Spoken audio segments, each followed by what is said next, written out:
right. Well, if there's anybody out there, we're bringing it in. We're bringing it in. Here we go. I'm bringing down the volume. I'm bringing it over to the camera. And here we are.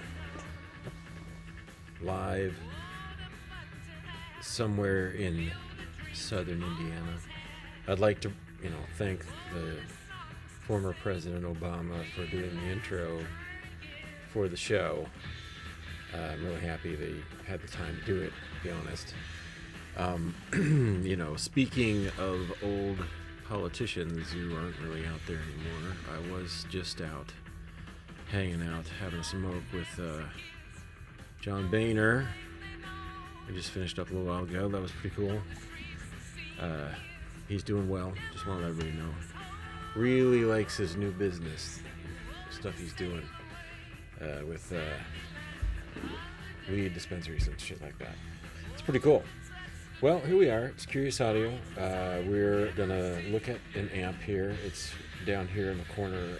I'm pointing at the amp itself, but the corner of the screen is right there, and that's the top screen. The top camera is picking that up. So when we look at it the other way, it looks like this. And wow, look at that picture quality. Isn't it wonderful? It is so just a little bit blurry. And what can I say about that? I do have a new camera on the way. I purchased it today. Nice camera, really good resolution, autofocus. It's going to be great. Anyway, so that's a little bit of how we're going to work today. When I'm looking in the amp, there you go. You don't have to necessarily enjoy looking at me like this. The thing is, when I was little, my mother said I had a face for streaming. Now, it was the 70s, so she really meant that if I was going to walk out on a stage, people would be screaming out of the building. But still, her heart was in not the right place, but a place. The thing we're going to do today is I'm going to take any comments if they happen, if there's questions about tube amp building, tools to use, just what gets you into it, where to find parts, that sort of thing. Just whatever experience I can share, I'm happy to do so. And with that, I'll sort of look inside this amp, and we'll have one more thing I did want to add. If there are any millennials or Zoomers present, watching the stream right now, fellow kids, I just want to let you know I'm cool, I'm hip, so don't question where I'm coming from here. That's just all. That's what we got. So here we are building amps. This is an Oddity One, really one of the two products we have going right now in Curious Audio. This amp's pretty awesome. If you haven't read about it, you can go on our website, curiousaudio.us, and do all that. I'll talk about the amp from time to time, but I'm going to do a big marketing spiel here. Not going to do anything remotely marketing-like at all. I wouldn't do anything like that. Possibly couldn't think of trying to tell people to have to go buy something. Anyway, there we are. There's an amp here in front of me. I'm going to go ahead and switch to the top view, and we'll talk about what's going on inside. Right now, I started doing this amp, so I've posted some pictures on social media. The places that we are Instagram, that's at Curious Audio. Blue Sky is at Curious Audio. Twitter, I'm not going to call it the other thing. Twitter is Curious Audio US. Those are all our handles in the space. We do have accounts on many of the other Twitter wannabes that popped up there, but we're just not maintaining that well. So unfortunately, Mastodon, Post, the one with Spoutable, I just can't do them all. Threads, absolutely not. I can't be on another Meta product, please. And also, anyway, if anybody is watching, has any questions, drop it in the chat for the stream here. Otherwise, I'm just going to start talking through what I'm doing with this. So this is power supply here. It's mostly done. The capacitors here, these filter capacitors, just got wired in earlier today. I do have to sort of zing in that ground that's coming out. So these two are kind of butted together. It's actually 3 capacitors. This is like a combo. It's 233 microfarads, and this is a 47. This is to do all the filtering for this particular circuit. And if you don't know what I'm talking about, that's fine, because I don't either, just being honest. No, really, filtering, when we talk about that with electronics, you basically put these big filter capacitors to take out 50 hertz, 60 hertz whatever happens to be coming in through your mains, through the plug, right? So that often carries with it a low tone when you're getting voltage from the wall, and these things are there to sort of filter all that out. It's pretty nice. Anyway, that's why they're called filter caps. So from there, everything as far as the switch and the fuse here, this receptacle is an power entry inlet. It's got some extra filtering things built in to it to help get sort of radio interference, RF, some other things, magnetic stuff out of the way. It's a nice thing. It doesn't cost that much. If you're starting from scratch on some sort of project, I recommend looking into something like that. This one's by Schaffner, and it's just a built-in IEC filtering, what's it called, but everybody wanted to hear about that. So here we are. I'm gonna just proceed from here. I just put in this big power resistor, 2-watt guy, between pin 3 of the rectifier and what is effectively pin 9. I ran a line over here to pin 9 on the 6 BQ5, aka EL84 tube. That's just each power, filtering. So because this is the other side of one of the capacitors here, going to this particular tube to pin 9, which is on the 6BQ5. It's the grid. This is a screen grid, but it's going to have a buttload of voltage on it, like about 280 volts. That's a pretty neat thing. So that tube is actually it gets really hot. It gets almost to 500 degrees itself, 400 something. So this amp's funny because the tubes are on the top, but you don't really want to touch those larger tubes, especially. It'll just burn your hand right off. Like poof, there'll just be ashes on the top of the amp. So you got to be careful. I probably should put a sticker or something that says it's hot. But I like playing with people's lives. No, I probably should already be calling my lawyer right now to talk about that. I'm going to leave that right now. When we're doing amps here, I just did a couple of things that I think were pretty interesting in terms of how I designed this amp. Because every time I build the amp, I figure out things that are going to make it easier to build, that are better. Usually easier and better hopefully are going hand in hand.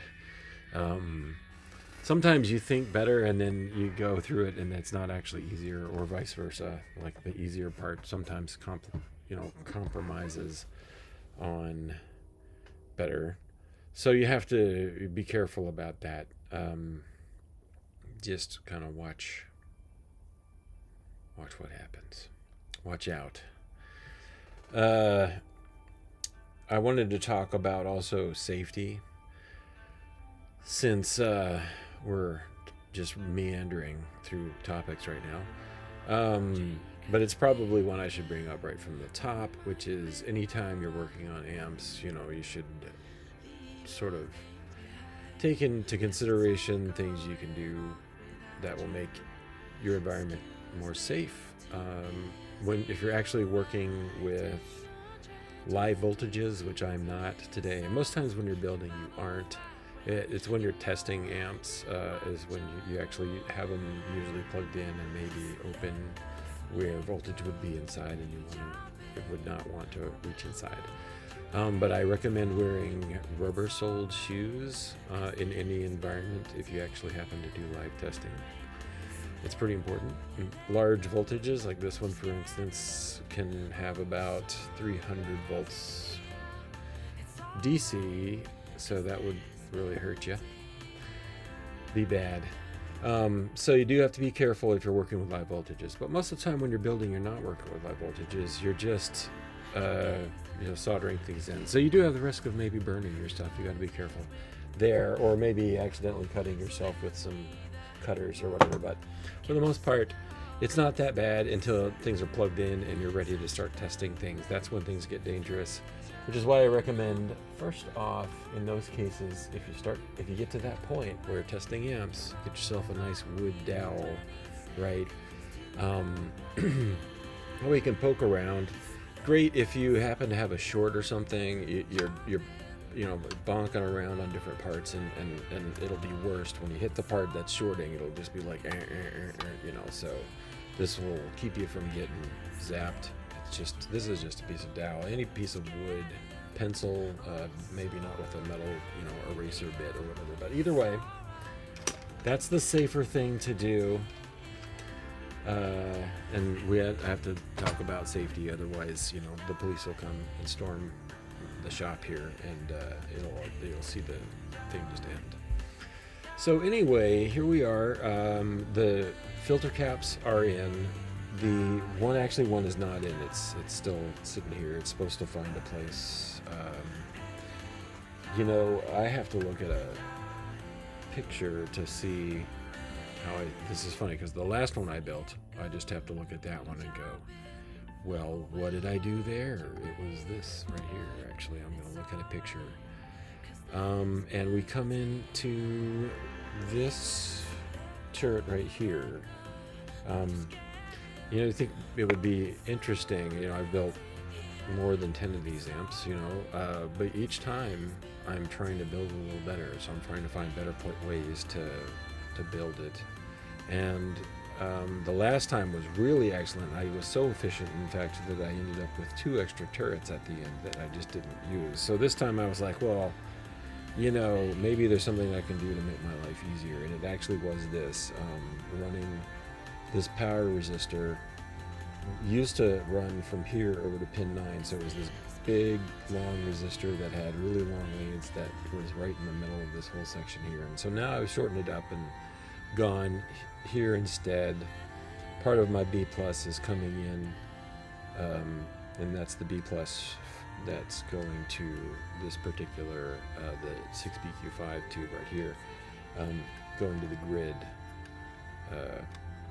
and then there is another stage that runs down here, and it's going to end up feeding into, after it goes through 100K plate resistor, into both the third gain stage that's in this tube and the tremolo circuit, which this 112AX7, which is a dual triode, does. You'll have to excuse me, I'm going to clear my throat here. Anyway, 212AX7, 6BQ5, 6CA4 or a 6V4. These are rectifier tubes. I'm going to have a check. If anybody has any questions, if you're watching, drop in the chat.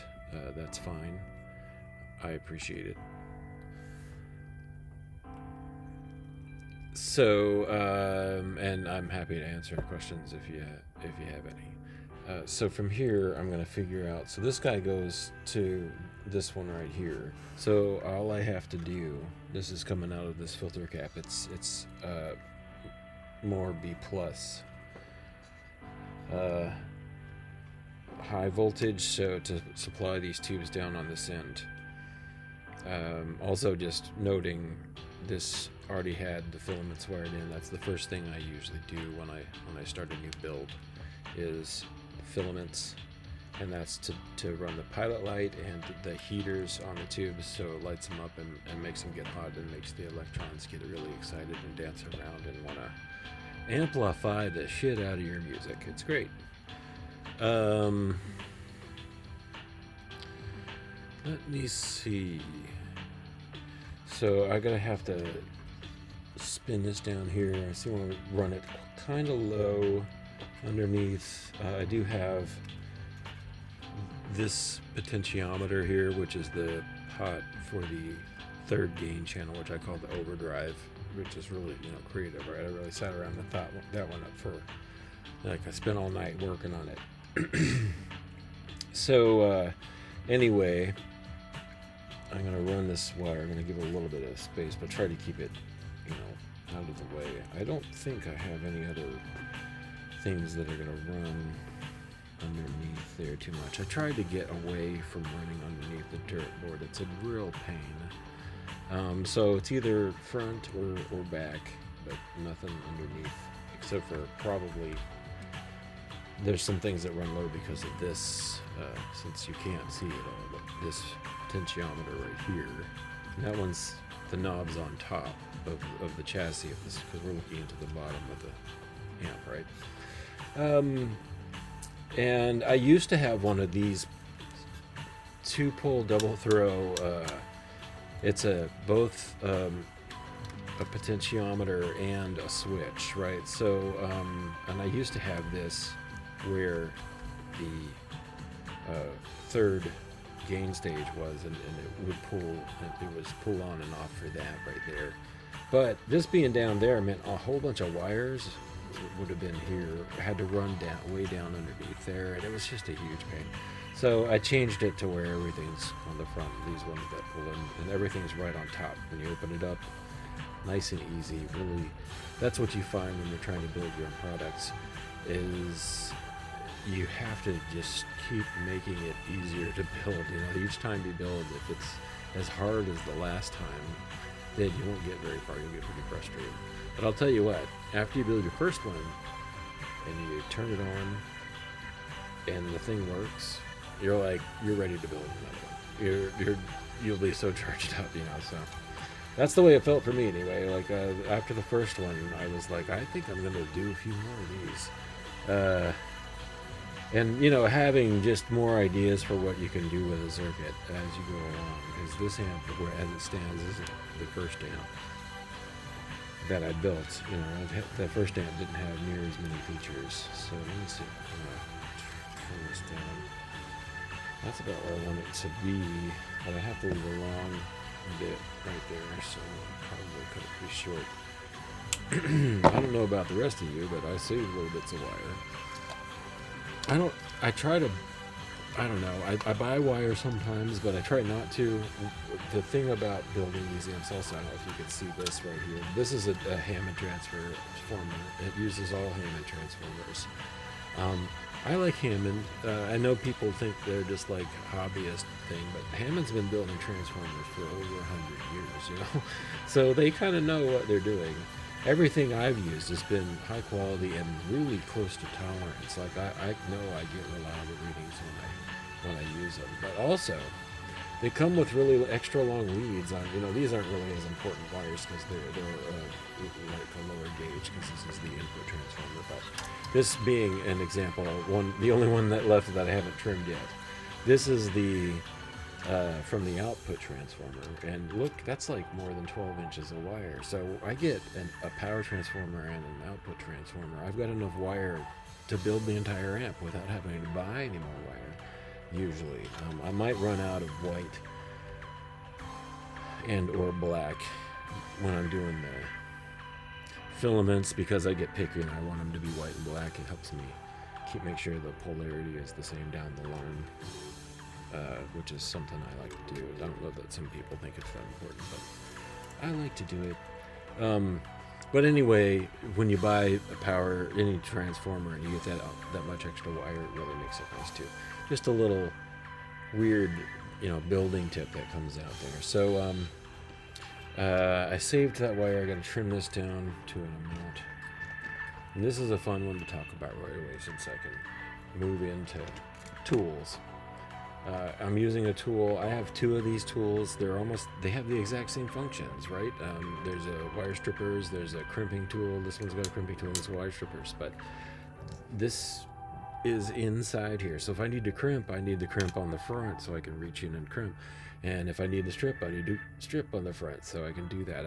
This was my original one, and every time I had to try to strip wire, it was like, how am I gonna get that thing in to do it? So I had to buy this one, and it made a big difference. It really, you could almost say it changed my life. No, it didn't. It merely just made things fun.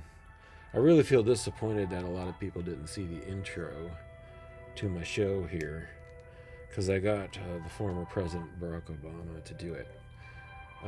He was really gracious, and by the way, I was just going to switch to that, and I'll show, there he is.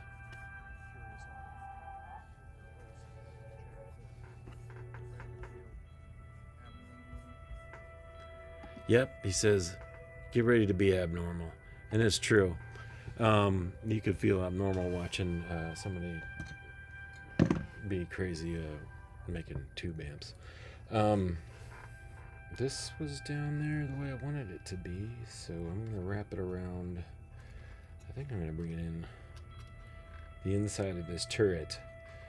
And these boards are nice, by the way, these turret boards.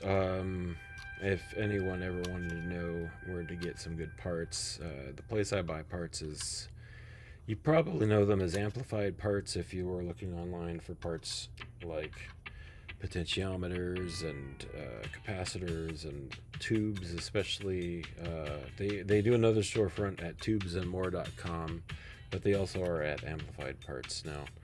I get a distributor thing through them, so it's pretty cool to get. I don't know why I'm fussing around like that.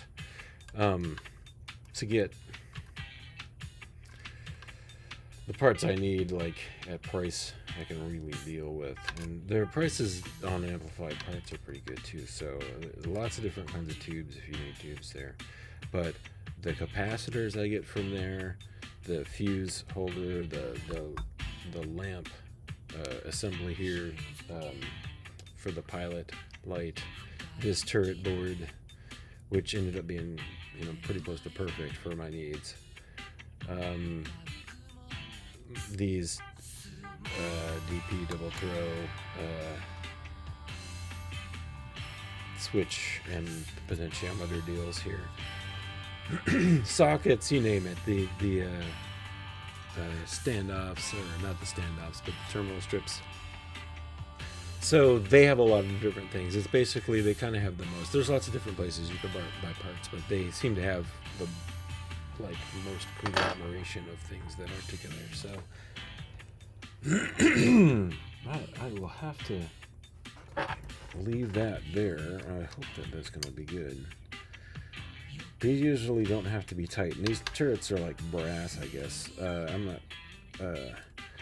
They get nice. They heat up really well, and you can solder to them and resolder other things while one part doesn't fall apart on you, So later I could wrap something around this top because it's segmented. But and then there's also room to put something in right there in the top. Now that's the thing that I should do. So I've got pictures of old builds I did, and every once in a while I have to peek at them just to make sure that I'm putting stuff in the right place. And it looks like I got all that good there, so that's good. I have to look at the very last build I did because each one of the builds progressed to that point, right? So that's good. And I think in terms of leads coming in, that's about where those need to be. All of my power now is coming in fun. I got, maybe I do want that way back there. I don't know. Maybe I should consider running that wire back along in that corner. It is a high power wire. I do need to turn this all the way around, so I'm worried about it coming over that, because this is going to have audio.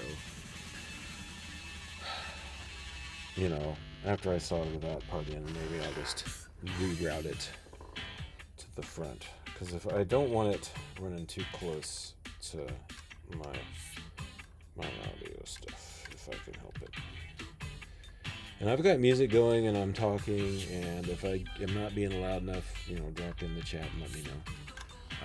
I'm fine. I'm checking it every once in a while, trying to see if anybody is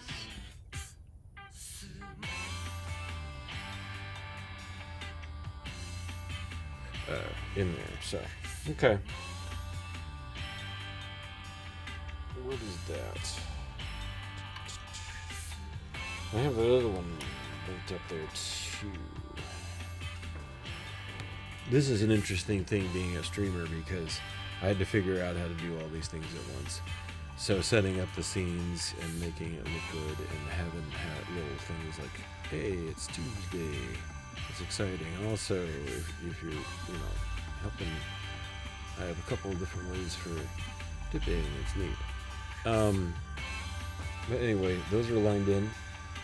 I guess I could turn on my old soldering iron and get that going. Now, soldering irons are pretty important, by the way.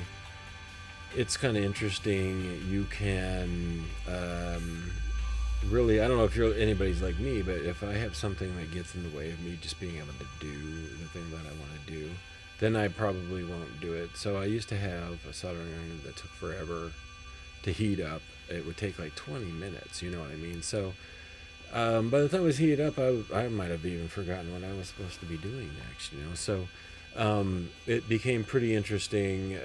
I finally got a better one, like a Weller one.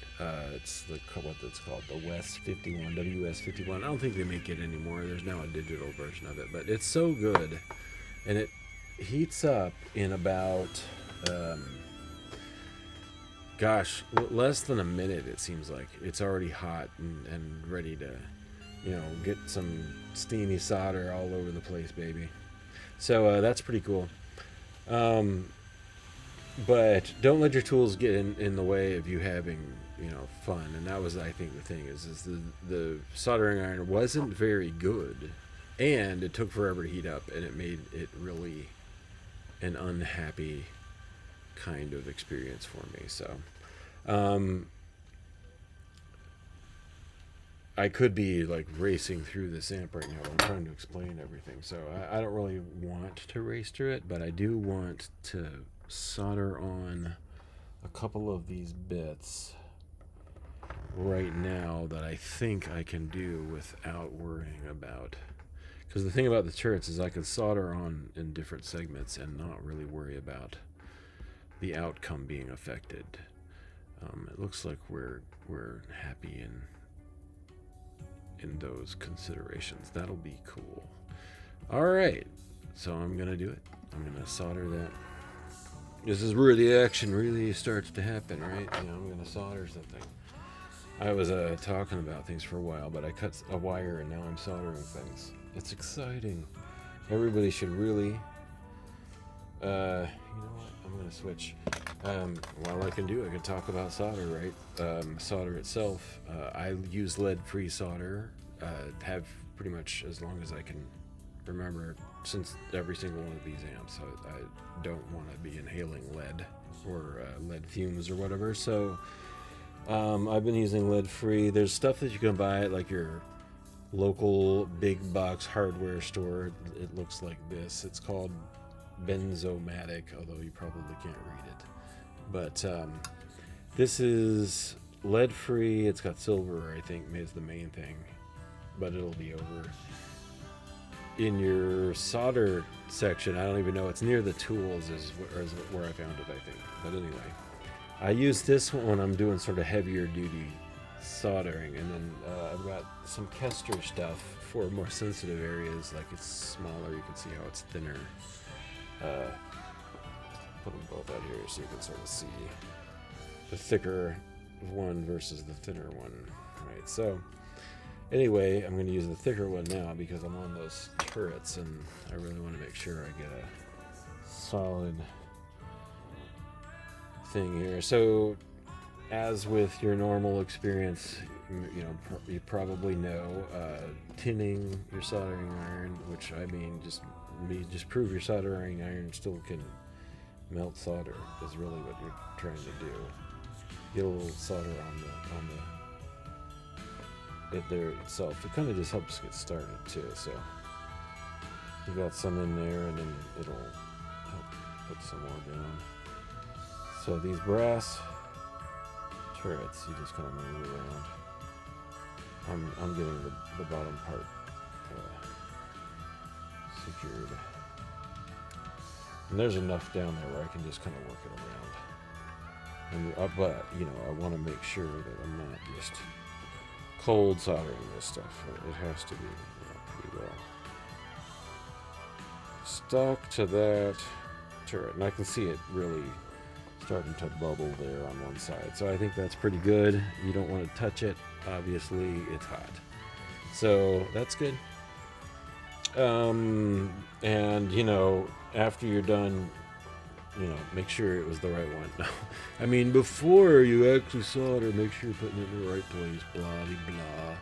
No, I have done it, I've put it in the wrong place. Sometimes I'll cut a lead a little long just to see. I don't want to sit there with that soldering iron out, but while it's hot, it's also a good time to, situate I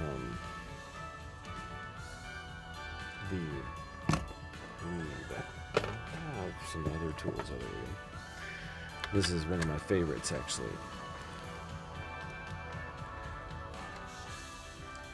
I want to get it in a almost straight line, but I'm trying to pull it as far away from this guy as possible because I'm going to turn this one that way. And, I might have wanted to go over top of that. No, that's alright. Should be cool. And then I have to solder this one. And this was a new innovation for me to just go ahead and use.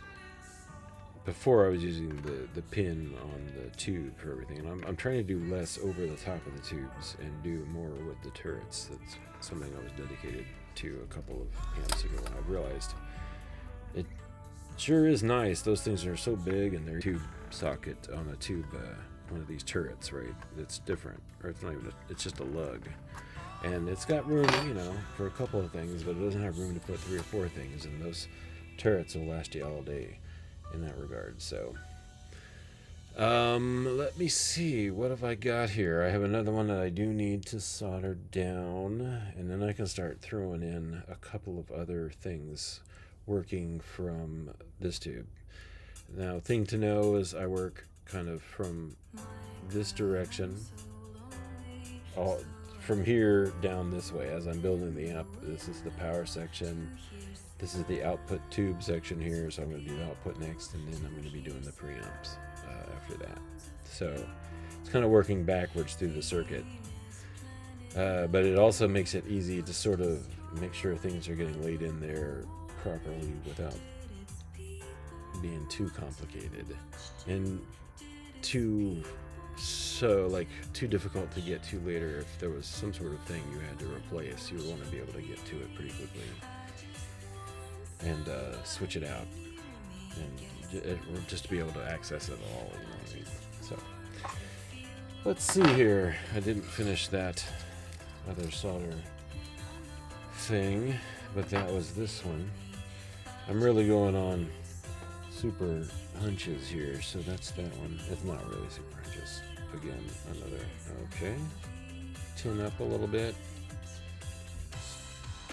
stick in there. Ooh, there we go. And then we go around. That should be enough. Oh, and try not to melt the adjacent stuff. But I'm just trying to make sure that I get, There we go. There we go. That's a little bit much. It went high there. I'm trying to move some. So that's good. That's good. That's all right. That's the thing I like about this is there's room to work too. So let me just make sure that's secure. It looks pretty good. And I can probably push that down a little bit and create a little bit of space between those pegs in case something else has to happen. Because I don't want to have to. So that's pretty nice. That's going along pretty well. I think this one's going to be done. If I really wear it down and don't, make it a TV show, it's probably something I could get done in another day or two, just working through it. But here we are. Too bad you all missed it. No, I'm just kidding. Again, any questions, drop them there in the chat or whatever, and I'm happy to answer. What's next here? So from here, we're going to probably want to work on either side of the tube. There's going to be a cathode resistor for this one. It's 150 ohm, 2 watt. It's on pin 3 of the 6BQ5. So I can throw that on there. And then there's also, what's another thing that's good? On pin 2 is a 330K going into, so that's the going into the tube itself. So I can probably drop those in there, but we'll see. In the meantime, we'll see if YouTube wants to cooperate throughout the end of the way. I've got 15 minutes more of Tubesday. Tubesday. Let's make sure that's pretty exciting, everyone. Tubesday. Woo! All right. Oh, good. I can still see the chat, which is going wild. Let's put some emojis in there, people. All right. Here we go. I will move forward with this. Let's see. The next thing to do is either the 150 or the 330K. And the reasons they're right next to each other, so it's kind of like they're good to get on. They both go to ground. 330K to ground going to pin 2, and then pin 3 is the big guy. So let's work with those. I see the 150 first, so show what these look like here. They're larger because this is a 2 watt. A lot of current on the cathode of your 6BQ5 there, so pop that out of there. And there's a part I'm going to put in first. So I do the smaller one first because otherwise it'd be kind of a pain. And then we're looking at 330K, which I have to say is getting pretty slim in there. I used 2 for each amp, and I've only got 5 left. So I better order some of those, and it's good to know because I was just putting an order together. Isn't that fun? Yes. Everybody loves ordering parts. It's the best part of the job. No, actually, it's a big pain. I do not need the other 330 right now, although I will get these 3, but not right now. Okay, so let's do the small one first. It's pretty close. It's pin 2, which is that pin right there. I'm not really doing a good job of pointing it. It's that pin right there. The pins are going to go clockwise if you're looking down at them. So, anyway, this one's going to go into pin 2, and then it's going to... We're just going to grab it. I can pretty much put it right butt up into it, as close to the circuit to the socket as possible. I'm still going to do it through another Probably that right there is happy time. If I go straight, that's probably pretty good. You know, I'm having a thought here. Let me remember what else is happening here. I'm gonna have wire coming from this one and going over there, and wire coming from this one and going over there. So this isn't gonna obstruct at all. So I was just wondering if I should do this yet or not. And I'm realizing it's okay. It's okay. These are both going to ground.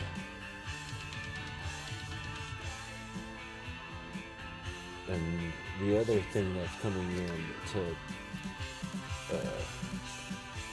pin 2 is, you know, actually your output.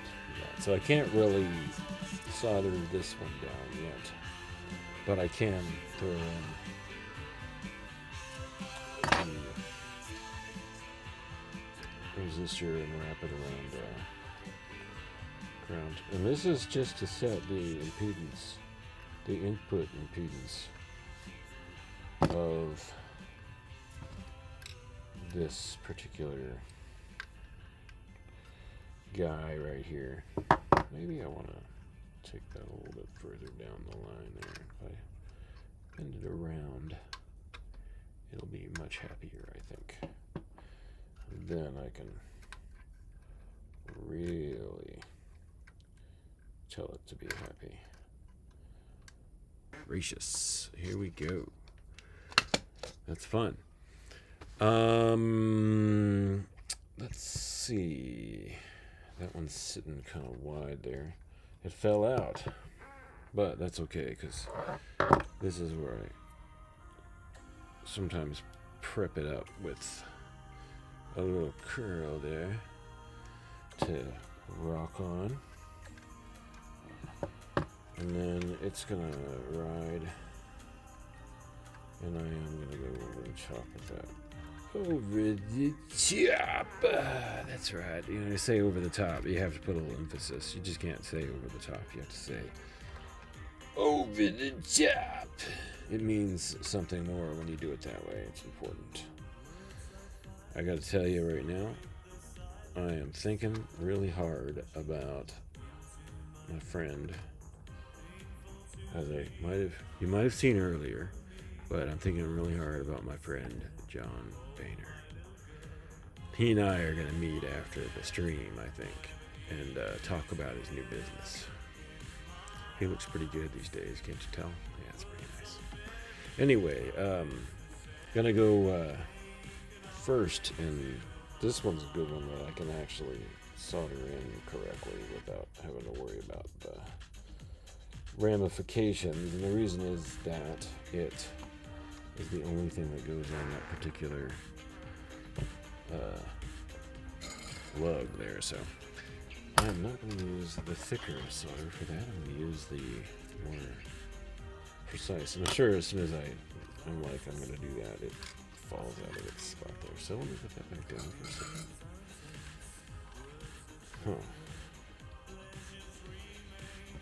I thought it was gonna, oh, I see it. It didn't quite squeeze on there. And then also I need to make sure it's gonna be far enough away. Let's see how that goes. Will it stay long enough? It was just kind of trying to spring back up here. As always, a little tinning happens, and then get in there, and hopefully I'm not, heating up that other socket right next to it, that other leg right next to it, which didn't seem to happen, so that's good. So that was nice and good. It was very good and nice. So this is some fun stuff that's happened. I don't know, it's probably a little hot still, so I'm going to check out on that for a second. I don't want to hurt myself. Come on. Alright, there we go. Did it sound like I was going to lose my mind? Because, oh my god, you wouldn't believe it sometimes when I'm working on these amps. Oh, it gets violent. No, I'm just going to try to get it to have that sort of a similar angle as this guy right there next to it. And I kind of want to run it in between. And doing this is reminding me that I still need to solder this permanently in on that little junky blob there, where all of the ground is coming in through this bar. So this is my sort of method that I've encouraged. You know, it's funny, I see it's mine, and it's like I watched some video somewhere and I saw somebody was doing it, and I was like, that's really cool, but I kind of adopted it to my purposes here. But just this is a 14 gauge solid copper, and it was either that or I had to use every like fourth one of these turrets for another ground point, because you know I'm doing star grounding, and then I had to run a wire that wrapped around and then went down to there. So once I got to this, I was like, that's really great. It frees up all the turrets and it makes this really nice, clean sort of ground spot there. So I encourage people to try that kind of thing in their own designs. If you happen to get the opportunity, try that. You know, it's pretty cool. So this is just me running this cathode resistor here on the 6BQ5 to ground, and that's fine. That's just going to self-bias it there. It's pretty nice. And this is really thick. It's like a 2-watt resistor. It's going to run. I need a little bit more grabbing power here, so I'm going to pull the old monster out. All right. You get that nice and tight and looped around that copper bar. And then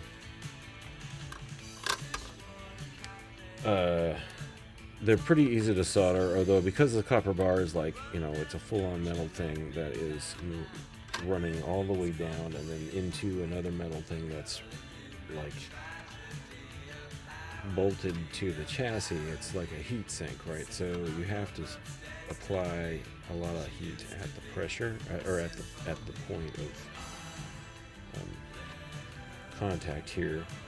That looks pretty good. But it really is super solid. I like it. It also means that these things are pretty easy to replace if they need to be.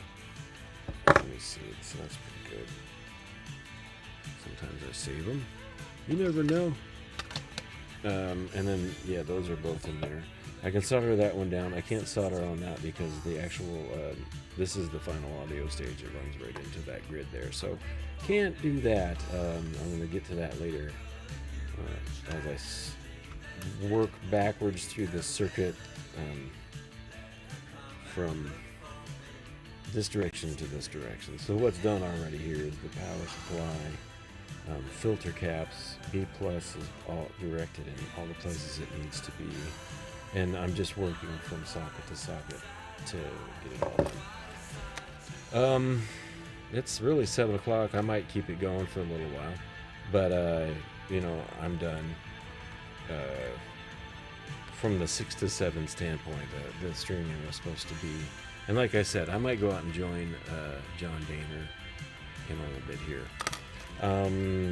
But I do need to finish this last little bit, and don't like leaving anything hanging before and that's not really still as tight as I'd like it to be. So let's get that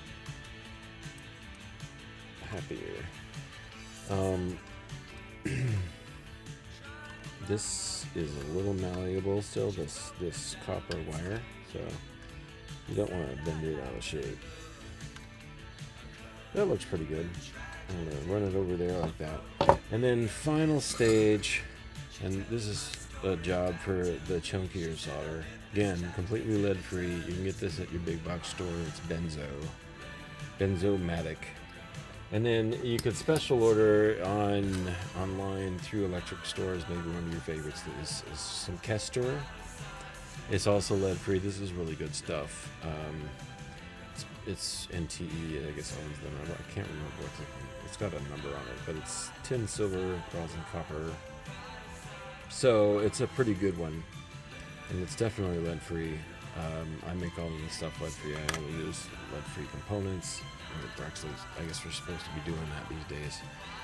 But I do buy some secret lead and just, you know, flake it off inside the amp before I close it up, just so it has a little extra lead sprinkles in there. But don't tell anyone, just between you and me. Anyway, there's some soldering to happen here, and basically, I'm just gonna try to hope this heat, you know, generates enough here to go for it. There we go. I can get my solder pretty hot. I'm kind of taking a minute here. Seems like that was a lot, but you know, let's see here. In that spot, yeah, there it goes. Oh, nice. Okay. I felt it kind of just go, you know, go for it. And you do have to be careful to not, like, you know, destroy your components as you're heating things up here. You don't want to get it so hot that you basically killed your... Now, ooh, that was... I'm going to go ahead and try to push this more lined up so it looks nice. Yeah, I know, I'm being silly, but you know, that's how it is. No, actually, you know, the presentation's pretty important, I feel. I like making these amps, and I try to spend a little time making sure that things go well. I'm going a little bit longer on the stream because I screwed up the beginning of the stream. I was so ready to have it perfect. Oh, okay, there we go. That's good. And then I kind of screwed it up. But that's alright, because apparently, you know, nobody was watching. Huh. Well, that was kind of ugly, but we'll see. I'm trying to keep it from being too ugly.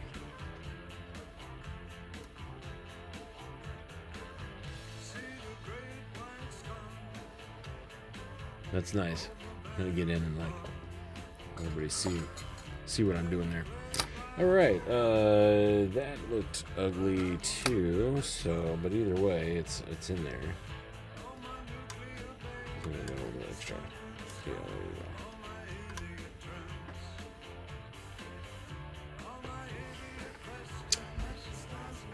Fine for me there. So there's a couple of resistors going to ground. The other end of this resistor I can't solder in, as I was saying before, because the auto signal comes straight in there. So I still have that coming from here. No, actually from here later. But that's about where I want to be tonight. I think I'm going to take a break. Go join Mr. John Boehner. Thanks everybody for looking at the stream tonight, and I'm going to keep doing this every Tuesday, so if you want to follow along, it may not be this amp, but it'll be one pretty much like it. I got another one I've got to build for sure. This one's just kind of an extra one. I'm waiting on the prints to come back to work on some more amps. It's going to be great. Anyway, see you next week.